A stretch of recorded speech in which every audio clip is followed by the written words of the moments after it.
And we're live. All right, it's 6 o'clock. Let's go right into it. Welcome to the live stream for Anatomy and Physiology students.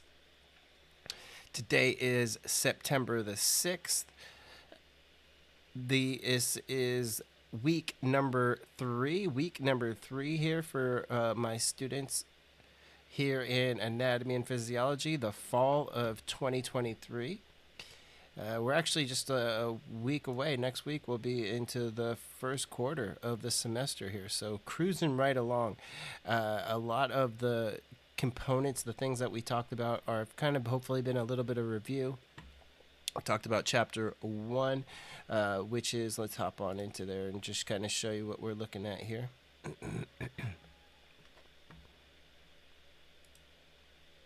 If you go to modules, obviously that's where your class really lies.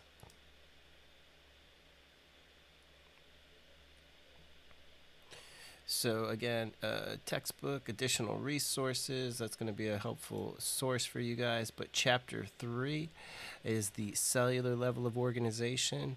Chapter 2 is the chemical level of organization. These two chapters will be the primary focus of our assessment, which will happen next week. So for my online classes, I'll probably start publishing it over the weekend. It'll probably be published over the weekend. You'll have the weekend or Monday, up to Monday to complete it. On Tuesday, it'll be due.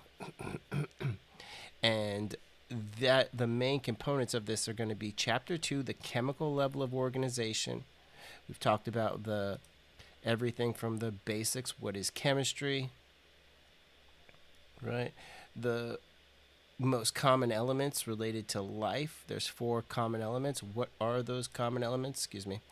The most common elements of life, the properties of water, biomolecules, right? The organic molecules being carbohydrates, lipids, proteins, and nucleic acids, as well as the protein structure unfolding, as well as the DNA and RNA, nucleic acids, and their differences in their structure. So chapter 2, big component here of what we'll be looking at.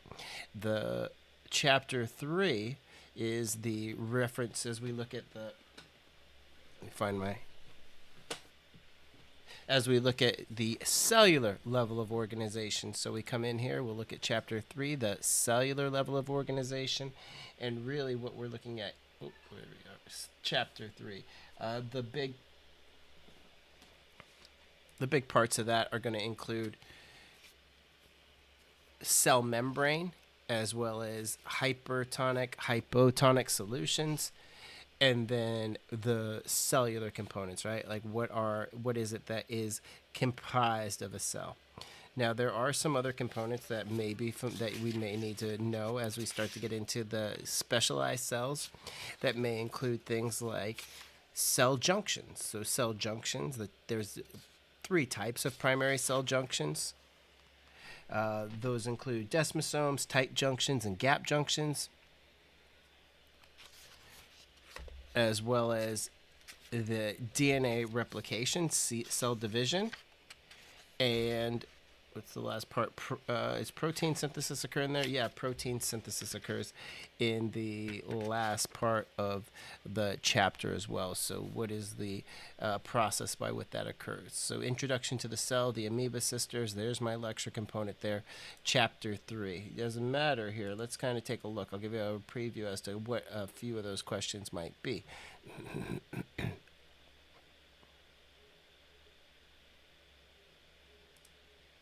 Hop into my item bank here.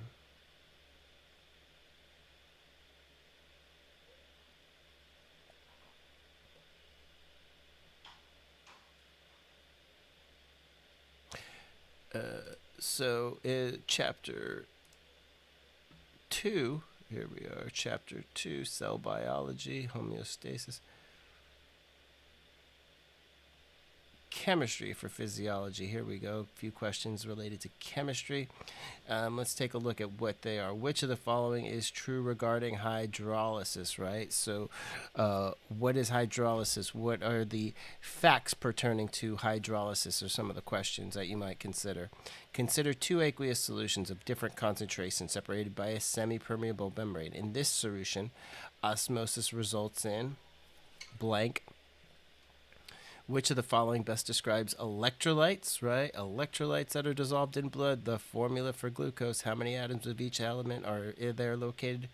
Which of the following is the name of a subatomic particle? So you can get an idea of some of the questions that may be answered here, asked in terms of the symbol for potassium is what? 24 of the chemical elements are essential to the human body. 4 are bulk elements, 7 are macromolecules. What are the 4 bulk elements? What are the 4 most common elements in the human body, right? That's the question that it's asking. Well, the chemical symbol for sodium, there it is again, right? Again, you guys get a randomization of these questions, but 4 elements make up 96% of the body by mass. What are they?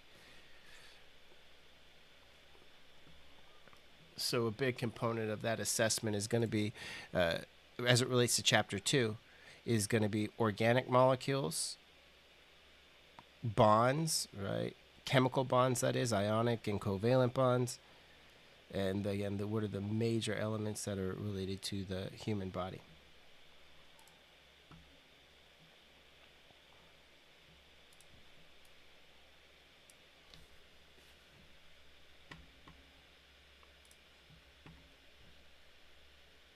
And so as we continue here into chapter 3, maybe it might be an opportunity for us to look forward to what we're getting into here over the next couple of weeks as well. So, or at least the week after.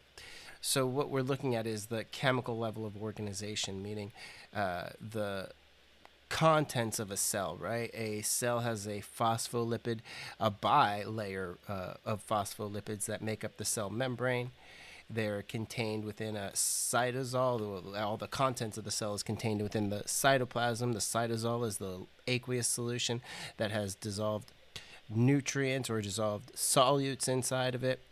The organelles are specialized, and what we'll see in the chapter 4 is that the components of the cell are specialized dependent on what type of cell we're looking at. And that's where it starts to become really interesting. I'll start to maybe even kind of talk a little bit about that as we review all the different cells of the body. So you've got trillions of cells in your body, make up about 200 different types of cells. There's 200 different types, trillions of cells specifically.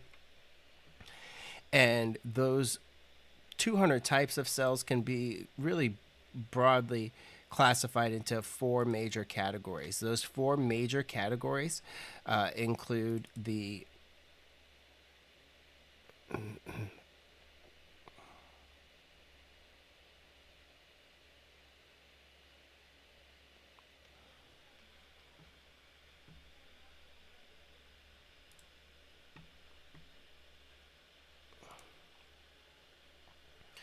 includes the tissues of that line the inside and outside of my body, right? So there is the epithelial tissue lines the inside, the GI tract, but also makes up the surface of the skin. So skin surface as well, epithelial tissue, nervous tissue, spinal cord and brain, as you might imagine, muscle tissue, cardiac smooth, and skeletal muscle tissue, and then finally connective tissue, the broadest category, everything from blood to fat, bone, tendons, ligaments, all the things that really hold us together, really falls into this term connective tissue. And really what we're going to start to do is start to identify the different types of tissues in the body and really the different types of cells within the body. So we can start to take a look at some of these slides.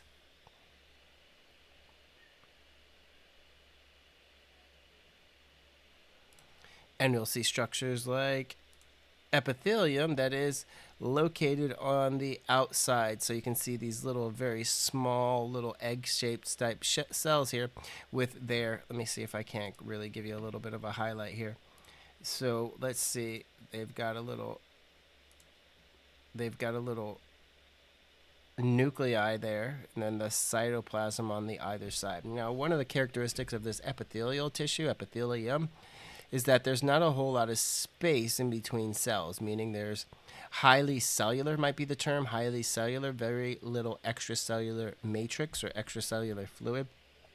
So, as you can see here, there's this simple squamous epithelium, and there's another one, and they're really kind of stuck together without any space in between them. Small, almost egg-shaped, flat egg, like sunny side egg type of structure there. They're primarily seen in, like we said, they line the inside and outside of our body. So you can see there, this is the lining of an artery. So you've got an artery here with that simple squamous epithelium, referred to as the endothelium, and then a really zoomed in picture here demonstrates their nuclei and then those cells. So we're going to start to identify these different types of cell, like epithelial cells of the skin, or epithelial cells of the arteries and veins as well. This is the skin. This is what skin looks like underneath a microscope, and hope many of you might be familiar with this already. The dead layers of skin at the top of your screen here, with the apical surface, or the surface that is associated with the open air. And then the basal surface is down here, which is associated with the connective tissue. The connective tissue is down below. From the bottom of the screen here, where my highlighter is, up to the top is really epithelial tissue. You can see again, densely packed together, not a whole lot of space in between each of these cells. You can even see the outline of the cells with the nuclei in the middle. And as you get towards the top of the screen, you see that they flatten out, become a little bit more tightly packed, and lose their nuclei. Those cells will soon slough off. You can see that kind of off to the top here. They start to slough off and will be replaced by new cells, or less mature cells.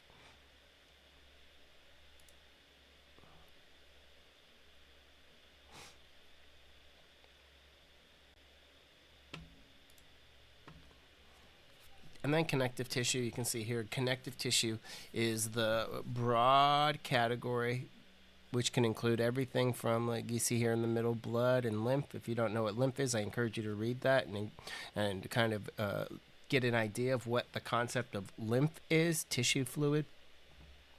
Supporting connective tissue, which can include different types of cartilage, hyaline cartilage, elastic cartilage, fibrocartilage, and bone. And then all the way on the opposite side, connective tissue proper, areolar tissue, adipose tissue, reticular tissue, dense regular, dense irregular, and elastic connective tissue.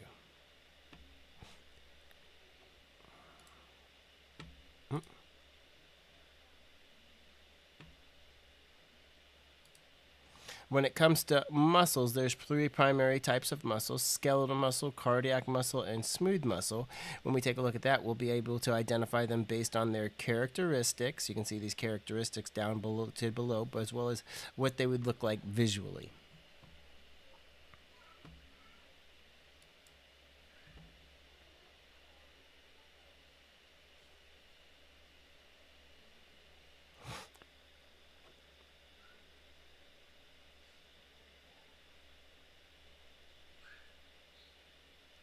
And then finally, the last part of this tissue component is let me see where I'm at here.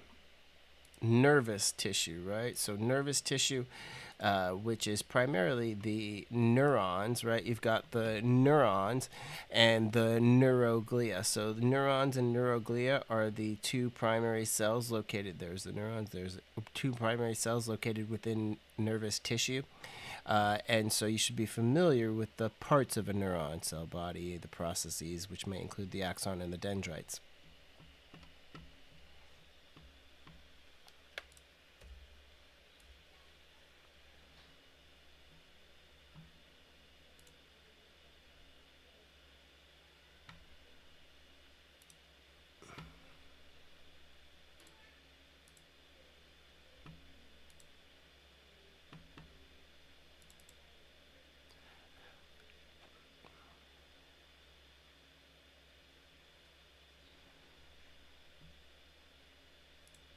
So again, here it is as we prepare for exam or assessment number 2 regarding chapters 2 and 3. That'll be early next week here. That will be published. It'll be published over the weekend for my online students, and it'll be an in-person exam for my in-person class here, in which the look at the chemical level of organization, chapter 2, the cellular level of organization, chapter 3, and we'll take a look at that. But until then, I encourage you guys to keep working hard, studying, keeping up with all the nice reading and all the additional resources here. Next week, we'll start to publish Chapter 4, Tissue Level of Organization, and then the Integumentary System. So now we're looking at the different systems of the body here. And it's a really exciting time here. So I look forward to seeing all your responses here over the semester. Thank you so much for your time. Again, take care, and see you soon.